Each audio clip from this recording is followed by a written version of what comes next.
मित्रों, वैदिक ज्योतिष केंद्र में आपका स्वागत है। आज हम बात करने वाले हैं वैदिक ज्योतिष केंद्र के अंतर्गत वैदिक ज्योतिष जो है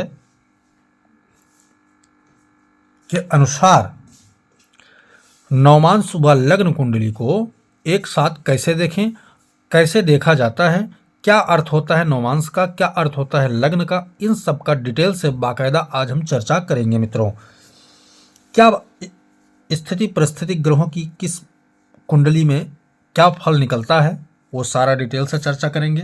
क्यों देखा जाता है नवमांश, क्यों देखा जाता है लग्न, ये सारा डिटेल्स चर्चा करेंगे। और देखने के बाद फल डिसाइड जो होता है, फलित किया जाता है, वो कैसे करते हैं उसके बारे में डिटेल से समझेंगे। तो मित्रों, सबसे पहले ये समझ लेना चाहिए कि लग्न क्या है। कहते हैं, आपने ये नाम सुना होगा, आपने षोडश वर्ग, ये नाम आपने कहीं ना कहीं जरूर सुना होगा। षोडश वर्ग, षोडश वर्ग मतलब ये होता है विविध प्रकार की कुंडलियां। षोडश वर्ग में क्या होता है, लग्न आता है, देशक्राण आता है, होरा कुंडली आती है, चर कुंडली आती है अर्थात चलित कुंडली हो गई, कारकांश आता है, स्वांश आता है, नवमांश आता है। इसी प्रकार से सप्तमांश, द्वादशांश, त्रिशांश, खवेदांश, ठीक है ना, चतुर्थांश, अलग अलग क्षेत्रों के लिए कुंडलियां निकाली जाती हैं। उन्हीं में से जो कुंडली और प्रमुख होता है लग्न। लग्न क्या होता है, सभी कुंडलियों का झांकी होता है मित्रों। लेकिन जब हम पर्टिकुलर किसी विषय या क्षेत्र को जब हम देखना चाहते हैं, तब हमें उस कुंडली को बनाना पड़ता है और देखना पड़ता है। जैसे संतान के लिए विशेषकर हमें कौन सी कुंडली देखनी होती है, तो वो होता है सप्तमांश मित्रों। सुख आदि सुविधा के लिए देखने के लिए कुंडली हमें कौन से देखी जाती है, चतुर्थांश को देखा जाता है। माता पिता, दादा दादी, पैतृक संबंध आदि की स्थितियों को देखने के लिए हमें द्वादशांश देखना पड़ता है। और कर्म कुंडली के लिए हमें दशमांश देखना पड़ता है। इसी प्रकार दाम्पत्य जीवन की विशेष सुख सुविधा के देखने के लिए नवमांश देखा जाता है। ये तो हो गया मुख्य बात। नवमांश की विशेषता और भी है एक, लग्न को तत्कालिक बल निकालने के लिए, लग्न में बैठे हुए किसी भी सेक्टर, किसी भी भाव में तत्कालिक बल का हमें मापदंड निकालने के लिए भी नवमांश देखा जाता है। जैसे जो ग्रह, ध्यान से सुनना है, जो ग्रह लग्न में कहीं भी किसी भाव में बैठा हो, ठीक है, तो नवमांश में अगर ये यहां पर खराब हो रहा है, कोई ग्रह यहां पर खराब हो रहा है, लेकिन नवमांश में अगर फाइनली जाकर सही हो जाता है, तो क्या होगा, लास्ट निर्णय हमें नवमांश का ही सुनाना है फलित करते समय। अभी मैं आपको बाकायदा इस विषय को समझा रहा हूं। चलिए हम बाकायदा सभी ग्रहों के ऊपर डिटेल से चर्चा करते हैं। सबसे पहले हम सूर्य को लेते हैं, ठीक है। सूर्य ग्रह यहां पर क्या है, लग्न कुंडली में उच्च होकर बैठा है, यानी कि हमें सूर्य जो है, यहां सूर्य लिख देते हैं और आगे उसके लगा देते हैं प्लस में, ठीक है। यानी सूर्य पावरफुल हो गया हमारा, उच्च का होकर लग्न में बैठा हुआ है, ठीक है। यहां भी हम सूर्य लिख देते हैं, क्योंकि यहां भी हमें सूर्य की स्थिति देखनी है। तो यहां की सूर्य की स्थिति क्या है, मित्र राशि में है, और चूंकि लगन में यहां भी है और लगन में यहां भी है, तो वर्गोत्तम हो जाता है, तो यहां भी प्लस में ही आया। अगले ग्रह होता है चंद्रमा। चंद्रमा को हम देखते हैं, चंद्रमा क्या है, शत्रु राशि में शत्रु ग्रह के साथ बैठा हुआ है, माइनस में जाएगा मित्रों, चंद्रमा खराब है। इस कुंडली में चंद्रमा जो है खराब है, तो क्या हुआ, माइनस में गया। अब यहां पर जो है चंद्रमा के आगे जो है माइनस हमने लगा दिया। यहां चंद्रमा की स्थिति हमें देखना है कि चंद्रमा की स्थिति क्या है। तो यहां चंद्रमा कहां बैठा है, शत्रु राशि में मित्र ग्रह के साथ, तो यहां चंद्रमा जो है माइनस में गया, लेकिन मित्रवत ग्रह के साथ है, उसका क्या फल होगा आगे हम चर्चा करेंगे। चंद्रमा खराब हो गया दोनों जगह पे, और सूर्य प्लस है दोनों जगह पे। अब हम अगला ग्रह है मंगल ग्रह। मंगल ग्रह की बात करते हैं। यहां मंगल क्या है, अपनी स्वराशि होकर अष्टम भाव में बैठा हुआ है, तो यहां मंगल क्या है, प्लस में आया मित्रों। मंगल ग्रह प्लस में जाएगा, क्योंकि यहां बलवान स्थिति में मंगल बैठा हुआ है। यहां मंगल की क्या स्थिति है, शत्रु राशि में मंगल है नवम भाव में, तो यहाँ मंगल क्या होगा, माइनस में आ गया। वहाँ तो मंगल क्या था, प्लस में था, यहाँ माइनस में आ गया। अगला ग्रह है बुध।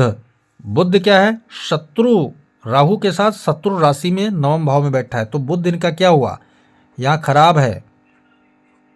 बुध खराब है तो क्या जाएगा, माइनस में जाएगा। यहाँ बुध की स्थिति क्या है, यहाँ बुध की स्थिति क्या है वो देखना है हमें।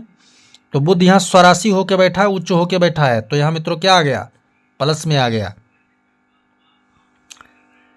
अगला ग्रह है गुरु, यानी बृहस्पति को लेना है, तो बृहस्पति यहाँ क्या है, छठे भाव, तो भाव के अनुसार भी खराब स्थिति में है, दूसरा राशि भी क्या है, शत्रु राशि है। तो गुरु ग्रह जो है इनका खराब कर जाएगा, माइनस में जाएगा। यहाँ गुरु की स्थिति क्या है हमें देखना है। गुरु कहाँ बैठा हुआ है, मेष राशि में गुरु गया, तो गुरु यहाँ पर क्या आ गया, प्लस में आ गया। कारक भाव मेष राशि यानी मित्र राशि में गुरु बैठा है तो प्लस में आ गया। अगला ग्रह कौन सा है, शुक्र। शुक्र मित्र राशि में है, प्लस में जाएगा। शुक्र जो है यहां प्लस में जा रहा है। यहां शुक्र की स्थिति क्या है वो हमें देखना है। उच्च राशि में है, परम प्लस में गया, ये वर्गोत्तम भी है साथ में। वर्गोत्तम का मित्रों ये होता है कि जहां लग्न में बैठा हो वहीं जाकर वो बैठ जाए तो वर्गोत्तम। वर्गोत्तम का अपना एक अलग शुभ फल होता है मित्रों। और अगर अशुभ होके यहां बैठा है उसी भाव में और यहां भी अशुभ होके उसी भाव में बैठा है तो वो वर्गोत्तम अशुभ वर्गोत्तम हुआ। और वो सूर्य क्या है, यहां पर शुभ वर्गोत्तम में है। अशुभ वर्गोत्तम मतलब यहां भी खराब ग्रह है, वहां भी खराब है, उसी भाव में है, उसी भाव में, तो वो अशुभ वर्गोत्तम हो जाता है। अगला ग्रह कौन सा है, शनि। शनि यहाँ स्वराशि होकर बैठा है केवल शत्रु चंद्रमा के साथ में, तो स्वराशि होकर बैठा है, अपने ही काल पुरुष कुंडली के अनुसार अपने ही भाव में बैठा हुआ है, तो शनि क्या जाएगा, प्लस में जाएगा। शनि प्लस में जाएगा। यहाँ शनि कहाँ बैठा है, सम राशि में, और कालपुरुष कुंडली के भाव भी ठीक है, शुक्र के ग्रह में भाव में बैठा हुआ है, तो यहाँ भी शनि जो है माइनस में नहीं जाएगा। सॉरी, शनि यहाँ भी प्लस में आएगा। अगला ग्रह कौन है, राहु। राहु कहाँ बैठा है, शत्रु राशि शत्रु ग्रह के साथ बैठा है, तो राहु कहाँ गया, माइनस में गया। यहाँ केतु कहाँ बैठा है, केतु जो है नीच अवस्था में बैठा हुआ है। ठीक है, यहाँ राहु नीच का हो गया और साथ शत्रु राशि हो गई, और यहाँ केतु जो है नीच का हो गया, तो केतु भी माइनस में यहाँ पर गया। यहाँ पर राहु केतु की स्थिति क्या है, यहाँ राहु वृश्चिक राशि में है और वहाँ केतु वृषभ राशि में है। यहाँ पर क्या दोनों ग्रह जो है प्लस में जाएंगे।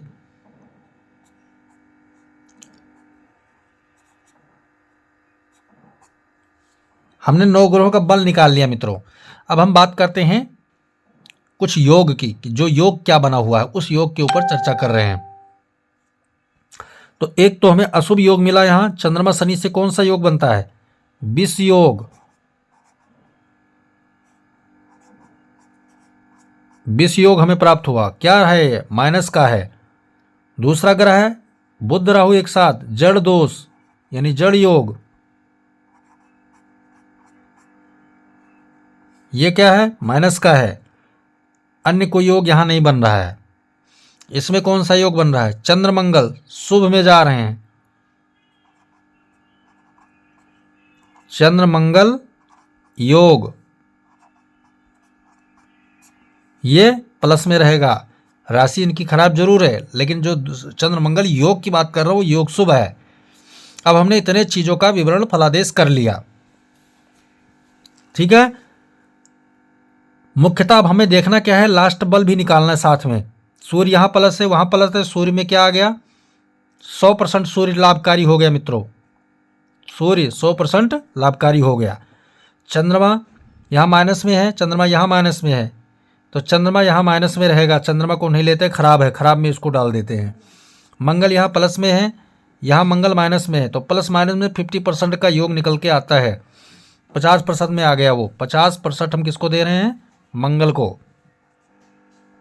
अगला ग्रह है बुध, माइनस में है यहाँ बुध, और यहाँ बुध प्लस में है, 50% में बुध भी आ गया।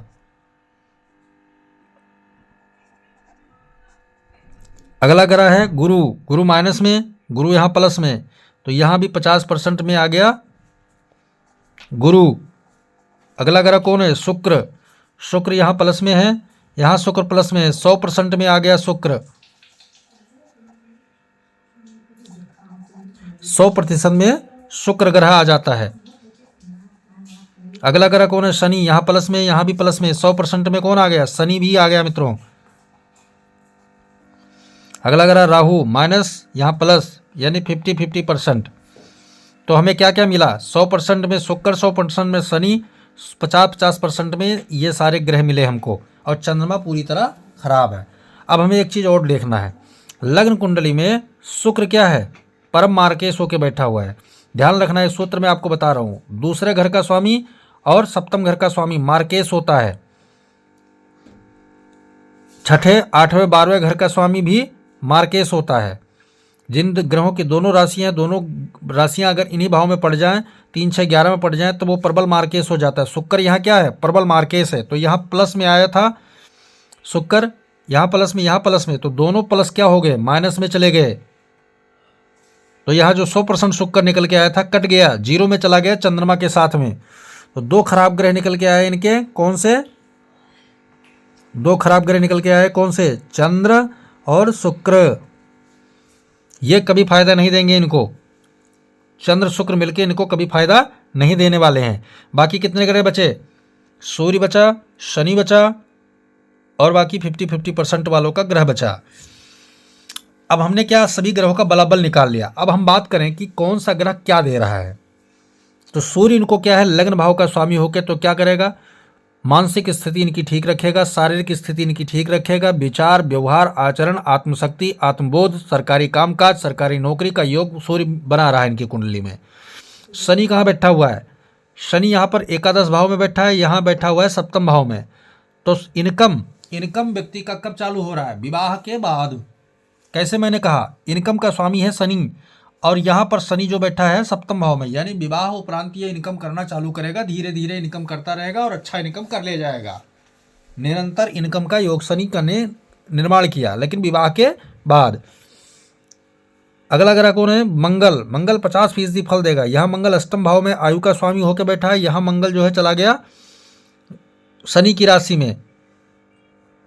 तो मंगल इनका जो है लग्न का और यहाँ का स्वामी, अर्धकारक होकर अर्ध भाव फल के अनुसार ही यहाँ मंगल जो है नवम भाव में चला गया। किसको बिगाड़ेगा मंगल? आधा मंगल किसको बिगाड़ेगा? भाग्य को बिगाड़ने का काम करेगा।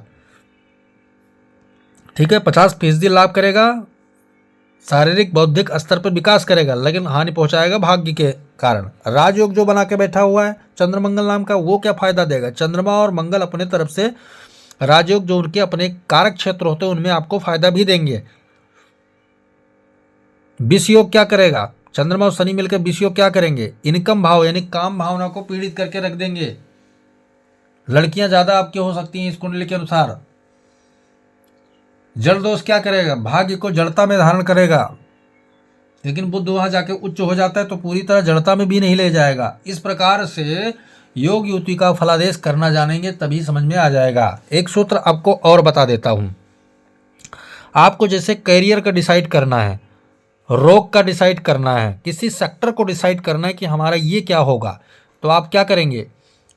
आपको करना है सबसे पहले लग्न कुंडली से हमें जैसे करियर का डिसाइड करना है, इनका करियर क्या होगा, तो लग्न से हमें दशम भाव को लेना है। लग्न से हमें लग्न से दशम हमने लिया, फिर दशम से दशम लेना है, भावत भाव का सिद्धांत, दशम से दशम, फिर दशम हमने ले लिया, फिर सूर्य से हमने दशम लेना है। तो क्या आया? लग्न से दशम क्या आया था? शनि। दशम से दशम क्या आया था? शुक्र। ठीक है, यहाँ शनि आ गया और यहाँ शुक्र आ गया। फिर सूर्य से दशम क्या आया? शनि आया। फिर चंद्रमा से दशम, चंद्रमा, तीनों कुंडलियों को देखना है ध्यान से। चंद्रमा से दशम यहां से गिनेंगे तो 7 ये हुआ, 8, 9, 10, यहां मंगल आया। हमें कौन कौन ग्रह मिले? शनि मिला, शुक्र मिला, शनि मिला, मंगल मिला, यानी शनि 2 बार है। अब हम इन्हीं चारों ग्रहों यानी तीनों ग्रहों को ले जाकर, शनि 2 बार है तो 1 बार हमने ले लिया, बाकी शनि शुक्र मंगल तीनों ग्रहों को हमें जाना है नवमांश में लेके। अब नवमांश में ग्रह कहाँ बैठे हैं उसको हमें देखना है। शनि तो बैठा है गुरु की राशि में, तो गुरु की और भी एक राशि है, उस राशि में कौन, शुक्र बैठा हुआ है, और शुक्र यहाँ भी निकल के आया था। चंद्रमा का मंगल कहाँ बैठा है, शनि की राशि में। चूंकि शनि की 2 राशियां हैं तो यहाँ पर 2 ही ग्रह नजर आ रहे हैं, लेकिन हमारे में से 2 ग्रह कहाँ बैठे हैं, गुरु की राशि में है। तो इसका कैरियर का डिसाइड हमने क्या किया, जिस ग्रह की राशि में बैठे होंगे वो ग्रह स्वामी, वो राशि स्वामी यानी गुरु इनके कैरियर का स्वामी बना। कैरियर का डिसाइड कौन करेगा, गुरु ग्रह। जो भी व्यक्ति काम करेगा गुरु ग्रह से क्षेत्र में संबंधित काम करेगा। गुरु कारक क्या है, ज्ञान का कारक है, धन का कारक है, संतान का कारक है, भाग्य का कारक है, उच्च पदासीन स्थिति का कारक है, स्नातक परास्नातक जो शिक्षाएं होती हैं उच्च, उनका कारक है, पीएचडी वगैरह का कारक है, सबका कारक है, प्रबुद्ध व्यक्ति बनाने का काम करेगा। और धर्म का कारक है, तो धर्म से भी व्यक्ति जुड़ सकता है, पुरोहित आदि का कर्म कर सकता है, धर्माधिकारी बन सकता है, महंत बन सकता है। तो आपको मैंने बताया। इसी प्रकार रोग का डिसाइड करने के लिए लग्न से 6ठा भाव, छठे से 6ठा भाव, सूर्य से 6ठा भाव, चंद्रमा से 6ठा भाव, उनके स्वामियों को इकट्ठा करके नवमांश में देखिए किसके राशि में ये ज़्यादा ग्रह मिल रहे हैं। जैसे मैंने अभी सूत्र आपको दिखाया, उसी प्रकार का वो जो ग्रह निकल के आएगा वो उसका स्वामी रोग का कारक होगा मित्रों। तो वीडियो आपके समझ में आए तो वीडियो लाइक करें, शेयर करें, सब्सक्राइब करें, साथ में बेल आइकन का बटन जरूर दबाएं ताकि हमारा नया लेटेस्ट वीडियो आप तक जरूर पहुंचे। जय सिया राम।